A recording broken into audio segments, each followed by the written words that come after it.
Kaixo, atxaldeon. Bueno, nahi indarkeria matxistaren ardatza dagokit. Indarkeria matxistase aritzeko, indarkeria matxistan sakontzeko aukera ematen duten 3 kasu mediatiko aztertu ditugu. Rubiales, Mario López eta PPDA bezala ezaguna egindana. Eta dosierrean, 6 titular eta 2 ondorio nagusi eta aurrera begirakoak azpimarratu. Lehenengo titularra, violentzia matxistaren ulerkeran eta politizazioan aurrera urratsak edo pausuak ematen ari garenarena da. Besteak beste mugimendu feministak egin duen lan eskergatik. Izendatu, seinalatu eta salatu egin ditugu eta egiten ditugu bizitzen ditugun edo pairatzen ditugun violentzia guztiak. Barneratzen hasiak gara egiturazkoa dela indarkeria matxista eta violentziak askotarikoak. Eta askotariko horien artean violentzia mota berriak ere azaltzen ari direla, violentzia matxista mota berriak ere azaltzen direla. Eta horrek nolabaiteko erreakzio baten aurrean gaudela ere adierazten digula. Beraz, gaur-gaurkoz bizitzen dugun errealitatea oso konplexua dela. Baina diogu politizatzen hasiak garela, barneratzen hasiak garelako potentzia, agentzia, indarra, eraldaketarako grina gu geu garela. Eta zentzu horretan, beldurraren eraikuntza sozialaren aurrean ere, bestelako gorpuzkera eta egitate batzuk ere hartzen ari garela. Bigarren titularra, monstruak eraikitzeko joera eta isiltasun konplizeak bere horretan jarraitzen duela. Eta guk argi diogu, ez dira zoroak, ez daude gaixoak, ez dira monstruak, matxistak dira. Eta arazoa matxistak direla dera da. Ez da gu eta eurak bat edo besteak bat existitzen. Ez da egia eraikitzen duten monstru horien errealitatea da jendarte patriarkalak babesten dituela. Eta horretan, diogu ez dagoela erantzunkizun interpelatzailerik. Ez da erakundeen partetik edo erakundeekiko ere. Eta gizon askoren isiltasun konplizeak bere horretan jarraitzen duela eta horrek egiturazkoa den hori erreproduzitu besterik ez duela egiten. 3. titularra, indarkeria matxista patriarkatuaren biziraupenerako ezinbesteko mekanismoa dela eta izaten jarraitzen duela. Gizon, emakume, gorputz ez normatiboen arteko desberdinkeriak mantentzeko mekanismoa dela eta kontrol sozialerako mekanismoa izaten jarraitzen duela. 4. titularra, nik sinisten dizut.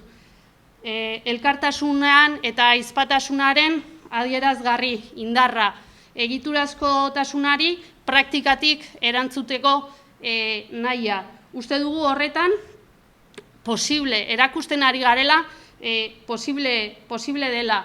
Posizio politiko bat hartu, nik sinisten dizut posizio politikoa baita, eta emakumeen hitza auzitan ez jarrita, ahizpatasuna indartuz, elkartasuna erdigunean jarriz, eta batipat zalantzan ez jartzen, bide oso bat egin daitekeela. Eta horren baitan ere, adibide garbiak bizi izan ditugu mundu osoan zehar, bai? Mitu, se akabo, Euskal Herrian emakumeok planto. 2023ak 5 izen ditu, 5. titularra. Lourdes, Maialen, Maria, Zen eta Mateo. Eta nola ez, 2003tik ona kontabilizatu ditugun 118 emakume eta 12 haurrak. Ez ditugu ahaztuko, ez zaituztegu ahaztuko. Eta azken titularra, 6. titularrak, erakundeek dagokien erantzunkizuna hartu gabe jarraitzen dute. Antzematen direnak neurri asistentzialak eta banakakoak dira. Ez da indarkeria matxistaren egiturazko izaera aintzat hartzen, eta ez dago ikuspegi integralik. Egia da, 2 eredu antzematen hasiak garela, konplazientea deitzen diogu lehengoari, lakra bat bizi dugu, ahal duguna egiten dugu eta horrelako esaldien atzean izkutatzen dana, eta esperantza sorrarazten diguna, ez? Eraldatzailea, erantzun komunitarioa eta neurri integralak erdigunean jarri, eta eredu berri bat sakontzean urratsak ematen dituena. Eta bukatzeko aipatu dut aurrera begira bi ondorio, bai? Lehengoa, indarkeria matxistari aurre egin ahal zaio eta aurre egin behar zaio, baina dimentsio guztietatik hartuta heldu eta egin behar da. Batetik politika publikoak behar ditugu, garatzea behar dugu. Neurri integralak, neurri eraldatzaileak, neurri kolektiboak, arreta neurriak behar ditugu. Eta Euskal Herriak dituen oztopo administratiboak gaindituko dituen eredu berriak ere behar ditugu. Eta bestetik, salaketa eta erantzun publikoan urratsak ematen jarraitu behar dugu. Nik sinisten dizutek bide oso zabala dauka aurretik, eta autodefentsa feministaren aldarriak eta praktikak ere bai adibide gisa. Eta bukatzeko bigarren ondorioa eta aurrera begirakoa. Justizia feministan sakondu beharra daukagu. Dugun egungo sistema inpugnatzea ezinbestekoa baita beste eredu bat zabaltzeko. Ez dugu eredu punitibistetan sinisten edo sinistu nahi, eredu ez punitibista bat nahi dugu, minaren aitortza egingo duena, osatze eta erreparatze prozesuak garatuko dituena eta erantzunkizun kolektiboa oinarri izango duena.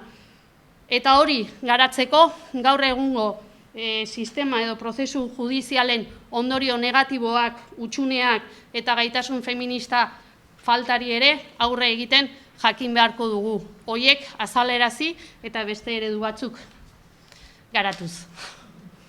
Eta